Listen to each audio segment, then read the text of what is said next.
Entrega teu caminho ao Senhor, confia nele e o mais ele fará. Salmo 37, verso 5. Muito bom dia para você, que Deus te abençoe nessa manhã. É uma alegria, mais uma manhã, podermos estar com vida aqui para estudarmos um capítulo da Palavra do Senhor. Começamos aqui logo nas primeiras horas, enquanto começamos a ver aqui a nossa cidade se movimentar para o trabalho, para as atividades. E vemos aqui a nossa família, muitos filhos indo para a escola, nós aqui nos voltamos para Deus, abrimos a sua palavra e pedimos a Ele que nos abençoe. Automaticamente também nós intercedemos, somos intercessores por todos os membros da nossa família, por amigos, pessoas que conhecemos e pedimos a Deus que de uma forma muito particular, pessoal, Ele esteja conduzindo e acompanhando essas pessoas também. Confia nas palavras de Deus logo pela manhã. Salmo 37, verso 5, entrega teus caminhos ao Senhor, confia nele, o mais ele fará. Entrega nas mãos de Deus hoje as atividades que você terá que desenvolver. Coloca nas mãos de Deus, se porventura surgir ou tiver algum problema que deverá ser tratado no dia de hoje. Creia, confie, creia que Ele estará ao teu lado, concedendo força, dando sabedoria para resolver todas as questões. Estamos desafiados a estudar um capítulo da Bíblia por dia. E estamos agora já nos livros do apóstolo Paulo à igreja de Corinto, as cartas do apóstolo Paulo à igreja de Coríntios. E nessa manhã convido você a abrir a sua Bíblia no capítulo 12 do livro de 1 Coríntios, capítulo 12, verso 4. Ora, os dons são diversos, mas o Espírito é o mesmo. E o verso 5. E também há diversidade nos serviços, mas o Senhor é o mesmo. O apóstolo Paulo aqui possivelmente estivesse tratando e ele orientando a igreja, respondendo à igreja de Corinto algumas perguntas que eles tinham a respeito da diversidade dos dons.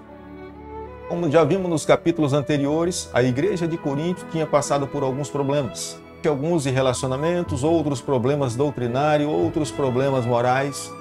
Mas aqui, nesse capítulo especificamente, creio que o apóstolo Paulo estava aqui então tratando de um problema divisório dentro da igreja, onde alguns acreditavam que o seu dom era mais importante do que o outro. E havia ali então uma disputa.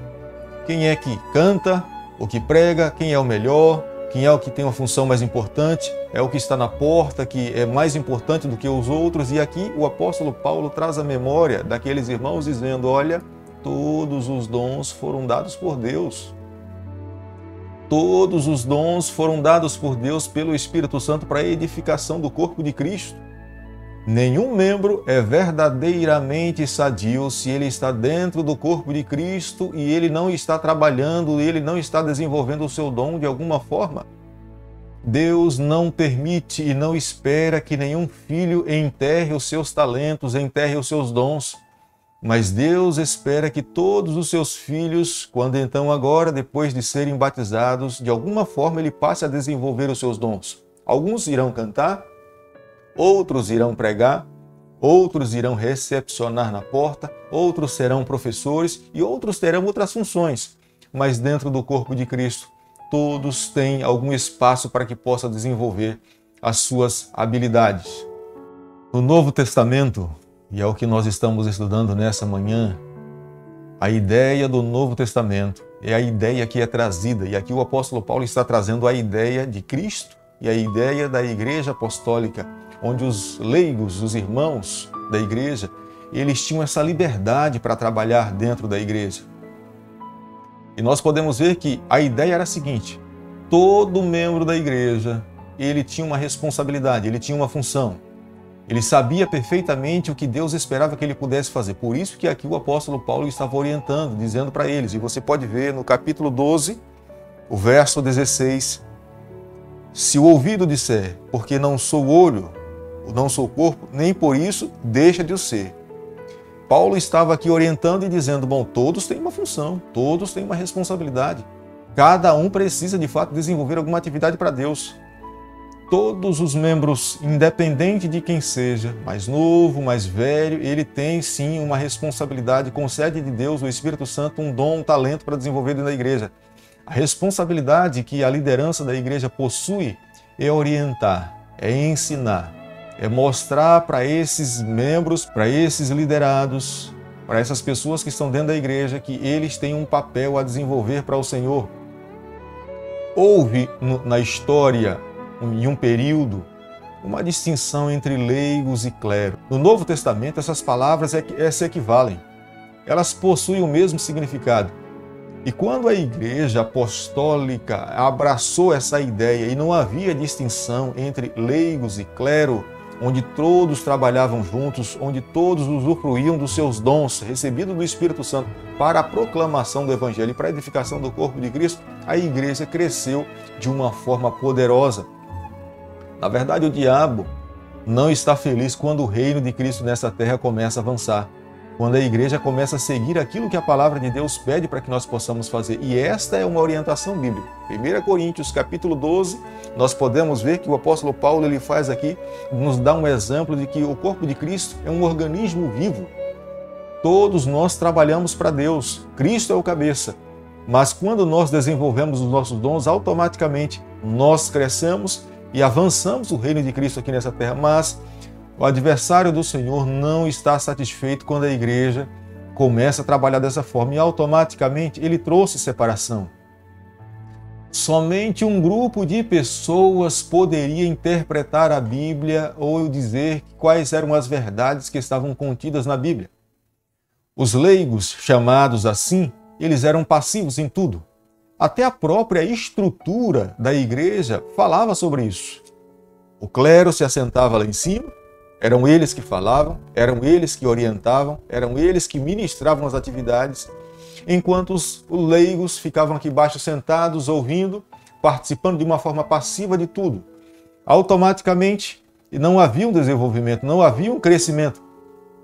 E a história mostra que quando isso aconteceu, a igreja se tornou um caos. Somente os profissionais é que tinham a responsabilidade de administrar e a responsabilidade de orientar a respeito da Bíblia, interpretar a Bíblia. A igreja se torna fria, praticamente morta. Nós não estamos imunes a essa realidade, precisamos estar alerta. Durante a Reforma Protestante, a intenção foi dar um paradeiro nessa ideia. Martinho Lutero falou, não é dessa maneira. Todos os membros, todas as pessoas que estão dentro da igreja, e aqui é isto que o apóstolo Paulo está falando aqui no livro de 1 Coríntios, capítulo 12. Todos os membros dentro da igreja têm um papel a desenvolver para Deus. Não é apenas uma classe, não é apenas uns, mas todos têm recebido de Deus o Espírito Santo. E não existe alguém melhor, não existe alguém pior. Todos os dons são importantes, desde aqueles que começam na porta recepcionando, até aqueles que estarão lá dentro, no altar ali, pregando, orando, cantando, fazendo as atividades que competem para que o culto caminhe da melhor maneira possível. Mas, nessa manhã, nós precisamos, dentro da palavra de Deus, podemos ver que o capítulo 12, verso 27, ora, vós sois o corpo de Cristo, individualmente membros deste corpo. Como nós somos o corpo de Cristo, somos membros desse corpo, cada um de nós temos uma responsabilidade a desenvolver. O que nós temos que fazer é pedirmos a Deus sabedoria para que Ele nos ensine os caminhos que nós devemos seguir. O que é que Deus espera de cada um de nós? Entendendo uma coisa, os dons são dados pelo Espírito Santo para a edificação do corpo de Cristo, para a comunidade. Mas além de edificar a comunidade, abençoar a igreja com o seu dom, com o talento que Deus concede a você, Deus também concede os dons para o cumprimento da missão. Deus quer alcançar o mundo inteiro e os dons dados à Igreja Apostólica foram dados para o cumprimento da missão. Lembre-se que Deus concede talentos. Talentos é aquelas habilidades que nós desenvolvemos para cantar, para pregar, para fazermos uma oração, para ensinarmos alguém. São talentos que Deus concede, que é de grande valor para o crescimento e o estabelecimento da Igreja de Cristo aqui nessa terra.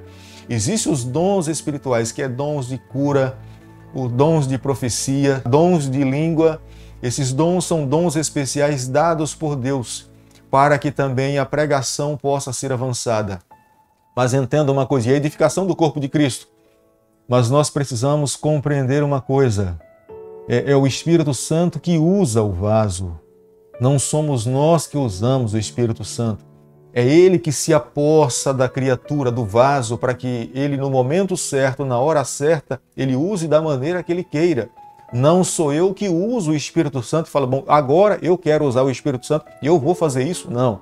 É o Espírito Santo que se apodera da vida do vaso, dos seres humanos, para que possa alcançar os seus objetivos. Isso nós encontramos no livro de Atos, capítulo 2, nós encontramos na vida do apóstolo Pedro no Pentecostes, foi o Espírito Santo que tomou os apóstolos nas mãos e eles falaram em outras línguas e o Evangelho foi proclamado pelo mundo inteiro.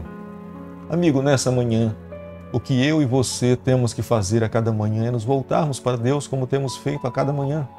Abrirmos o nosso coração a Deus e estudarmos um capítulo da Bíblia. Se coloque nas mãos de Deus nessa manhã. Peça a Deus sabedoria de uma forma humilde para que os dons e os talentos que Deus concede a você, concede à sua igreja, nós possamos usar para o crescimento e o avanço do reino dele aqui nessa terra. Gostaria você de, nesse momento, se unir a mim em oração para que possamos pedir a Deus sabedoria, para que possamos ser um instrumento nas mãos dele? Oremos então. Bondoso Deus e Pai, obrigado, Senhor, pela oportunidade que o Senhor nos concede de sermos instrumento nas Tuas mãos aqui nessa terra. Fica conosco, nos abençoa, nos guarda, nos guia. É o nosso pedido e a nossa oração e nós fazemos em nome de Jesus. Amém. Que Deus te abençoe e te guarde. Que Ele faça resplandecer o seu rosto sobre você. Que Ele tenha misericórdia de todos nós e nos conceda a sua paz em nome de Jesus. Amém.